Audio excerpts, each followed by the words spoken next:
Hey everyone, hope you're doing well and feeling healthy. 2 days ago, we have the release of Raihan and Duraludon in Pokemon Masters. And in the weeks to come, we're gonna get 2 more new units from the Galar region.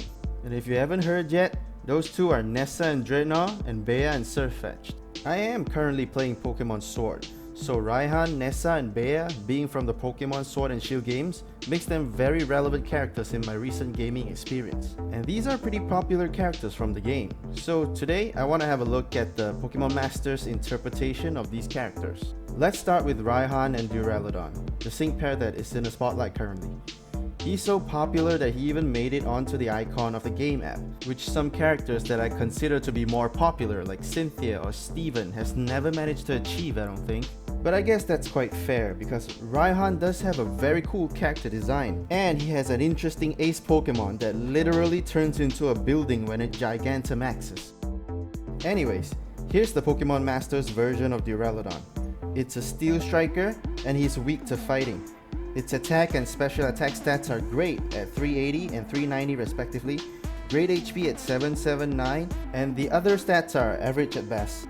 Its moveset consists of Steel Beam, a very strong Steel type special attack move that has a recoil damage, Dragon Pulse, Rock Slide, and its trainer move sharply raises critical hit rate, apply the super effective Up Next effect, apply free move next, casts regen on itself, and lowers its special defense. Man, they are really getting crazy with these new trainer moves.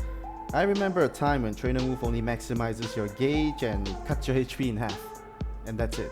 On its passive skills, Duraludon has Standfast 9, Ferocious Entry 4 which raises attack and special attack by 4 stages when Duraludon enters a battle, and Hit Start 1. One thing to highlight about Steel Beam's recoil, it's not the same as Flare Blitz and Wild Charge's recoil, where it hurts the user based on a percentage of damage dealt to the opponent. Steel Beam's recoil straight up hurts Duraludon by half of its maximum HP. A huge drawback, right? But here's where Standfast 9 comes in. This passive will cut Steel Beam's recoil from the initial 50% HP to just 5% HP. So even as Duraludon's damage increases over time as the battle progresses, the recoil of Steel Beam is just gonna stay at a measly 5% of its maximum HP. Raihan even has a trainer move that casts regen on Duraludon to help patch this up if it gets out of hand, which I seriously doubt it will. At this point, the recoil damage is like the damage over time from a sandstorm. Well, from this set we can see that Duraludon is well equipped to just start swinging as soon as it comes out of the gate. One tap of the trainer move and you're ready to go. Or if you have the right support, you don't even need to cast the trainer move. Let your support take care of the critical buffs and Duraludon will start making big numbers pop out on screen. Duraludon here also follows Leon's Charizard style, having a powerful 4-bar move of its primary typing, a strong 3-bar move of its secondary typing, and a 3-bar AoE physical attack for coverage. This gives Duraludon flexibility and allows it to fit into a multitude of team setups. Having 3 types of attack let it covers a lot of ground, not to mention it's a special attacking Steel type, which is almost non-existent in Pokemon Masters. I mean, your only other option for that is the Eggmon Magnetype. And even if the opponent is not weak to any of Duraludon's moves, Steel Beam is still gonna put a huge dent into the opponent's defenses. So just by looking at Duraludon's moveset combinations, I really think it's a very good character. It's well thought out, and I think he's almost as good as Leon if you ask me. The only thing missing is a Galarian Flag Bearer Master passive, allowing Leon to boost the entire team's damage and reduce incoming damage. This reflects the narrative of the mainline games that Raihan is always just that bit weaker than Leon. It is mildly baffling to me that Raihan never figured he should get Duraludon to throw some rocks at that flying fire type Pokemon that he keeps losing to.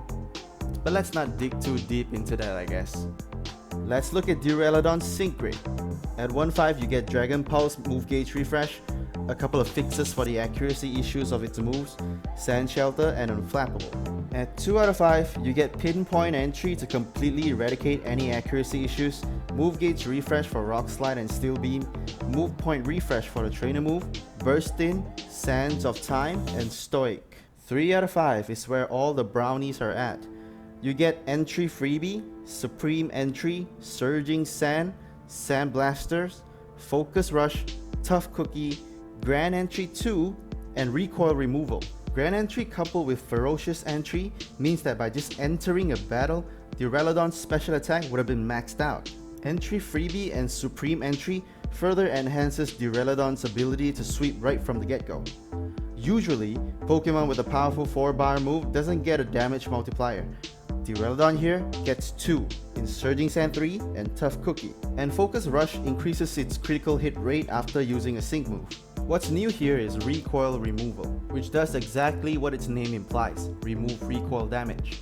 Which I think it's a waste on Duraludon if you ask me, because with Standfast 9, the recoil damage from Steel Beam is already barely an inconvenience. You know, if you want to use a giant laser cannon, you gotta learn to embrace the recoil. As a whole, this sync grid is really good. It fixes all of Duraludon's shortcomings, enhances its early battle burst power, lets it thrive in Sandstorm teams, and make it totally self-sufficient. The only problem that I foresee is the gauge consumption and regeneration. You might get unlucky with move gauge refreshes every now and then. We've all been there. But that's a small problem. With Raihan and Duraludon's self-sufficiency, you'll have plenty of room to fix that during team setup. All in all, I think Raihan and Duraludon is a very good striker. Even at 1 out of 5, I think they will serve you very well. But if you're interested to invest in his banner, I would say just go all the way and get him to 3 out of 5 to unlock his full potential. Next up, Nessa, a Water-type gym leader from the Galar region, with her ace Pokemon Drednaw. They are a Water-type tech sync pair. They're weak to grass, and stat-wise they have pretty good HP, good attack, and a pretty above-average defense. However, the rest of their stats is just below average. But hey, its speed is still faster than the other turtle mentioned previously. Moveset-wise, there's Razor Shield, which has a good chance of lowering the target's defense, Jaw Lock, which is a dark type attack which applies the restrain effect to the target and the user, Rock Tomb, and the trainer move Shoutly raises attack, raises the user's critical hit rate, and drastically raises speed when the weather is rainy. Drednaw's sync move is a conditional nuke where its power would increase if the target is restrained. Its passives are Restraint Power Up 5, which powers up move when the user is restrained, Ripple Effect 9, and Restraint Free B3, which has a moderate chance of applying the free move next effect when an attack move is successful while the user is restrained, not the target. Pretty standard moveset for a tech Pokemon at first glance, spreading defense and speed debuffs onto the opponent. I'm still unsure what's the point of having the restrained status in Pokemon Masters. It supposedly prevents a Pokemon from switching out. I don't think I've seen any AI characters switch out their Pokemon even in co-op. Maybe there are plans for a PvP system to be implemented in the near future perhaps? I'm not sure how I'd feel about that, but for now, restrained purpose in Pokemon Masters is just to power up Drednaw and deciduize attacks. On to Drednaw's sync grid. It is pretty minimal at 1 out of 5. You get a move gauge refresh for Rock Tomb, a move point refresh for Nessa's trainer move, and an accuracy up tile for Razor Shell. At 2 out of 5, the sync grid starts to look better. You get move gauge refreshes for Jaw Lock and Razor Shell, Vigilance, Rock Tomb accuracy up, Racing Ring 3, and Cakewalk. 3 out of 5 is where things get a little bit crazy.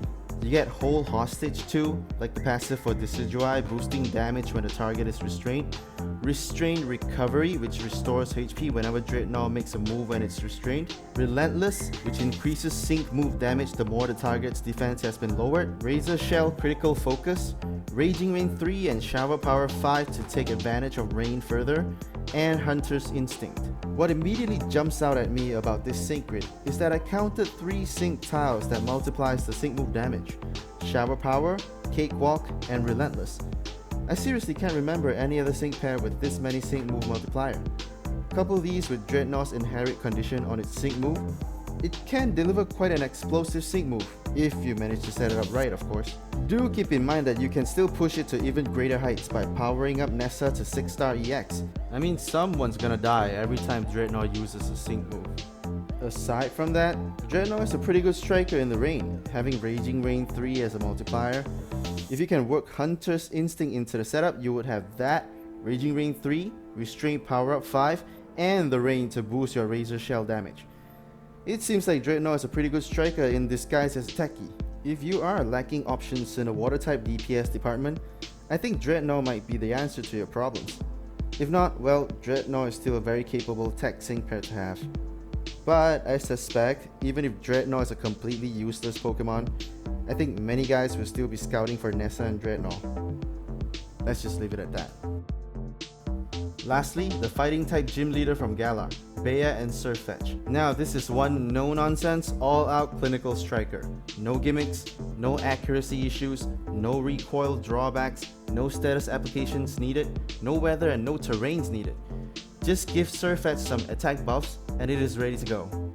It has a great attack stat at 360 and a pretty good speed stat at 215. The defensive stats are on the low side, but it will be sufficient to survive. Its moveset has the one attacking move, Meteor Assault, a very powerful 4-bar fighting type physical attack with no additional effects. That's it. The trainer moves are X Attack, X Speed, and Hold Strong, which sharply raises defenses, raises evasiveness, and casts regen on itself. Its passive skills are Sharp Entry 2, raising 2 levels of critical hit rate when Sirfetch'd enters a battle, Critical Strike 3, and Steady Aim, which protects its critical hit rate from being lowered. Just in case anyone uses Snatch or Haze on it, I guess. With this kit, Sirfetch'd is already equipped with 2 ranks of critical hit rate buff when it walks into battle. With a couple more X attacks and it will be ready to sweep. And when its survivability is threatened, just cast Stronghold to improve that with evasiveness and regen. A through and through striker's kit. Let's jump over to its sync grid. You truly get nothing much on its 1 out of 5 grid. Just an X speed move point refresh and a tile called Nervous Energy 1, which you will probably never use in a realistic fight. At 2 out of 5, you get another move point refresh for X speed, move point refresh for X attack, a move gauge refresh for Meteor Assault, Agile Entry 1, and Critical Ferocity 2, which has a moderate chance of raising the user's attack when it lands a critical hit. At 3 out of 5, you get On the Run 3, Sharp Entry 1, which stacks with its Sharp Entry 2 passive skill, Meteor Assault Critical Charge 9, which charges move gauge by 1 when Sirfetch'd lands a critical hit, Meteor Assault Critical Clock 1, which has a small chance to reduce sync move countdown by 1 when it lands a critical hit, Inertia, and Soften Up 1, which makes critical hit lands more easily when the user attacks with the sync move. Everything on this grid, aside from On the Run 3 and Agile Entry, is to make Sirfetch'd more proficient at striking the enemy down.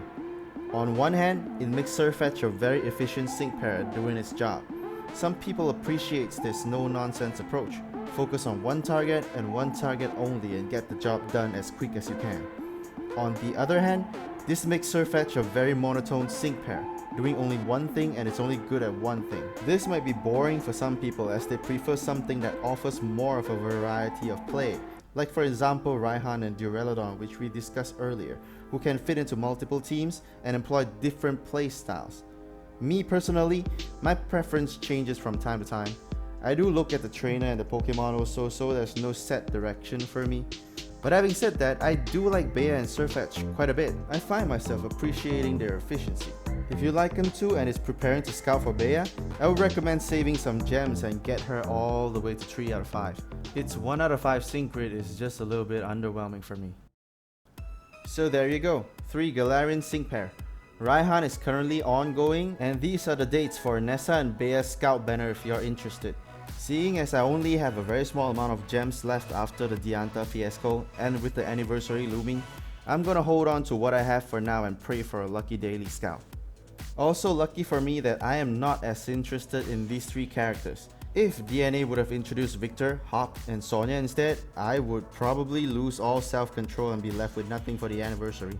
There are stuff that will keep me busy for the month of May, namely Dennis and Kyurem, which we'll get for free, and a new sync grid for Silver and Ho-Oh.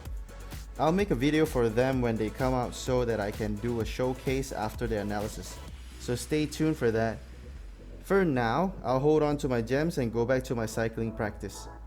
Oh, and on a side note, because of my cycling obsession, I have boxes and boxes of 4, 5 to 6 IV Sobbles with its hidden ability that I'm just randomly trading away. So if you're interested to adopt a free Sobble, just let me know. You can leave a comment below or reach me on my social media, or you can just drop into my Discord server. The links are in the description. Well, that's it for now. I'll see you guys in the next video. Stay safe, guys. Bye.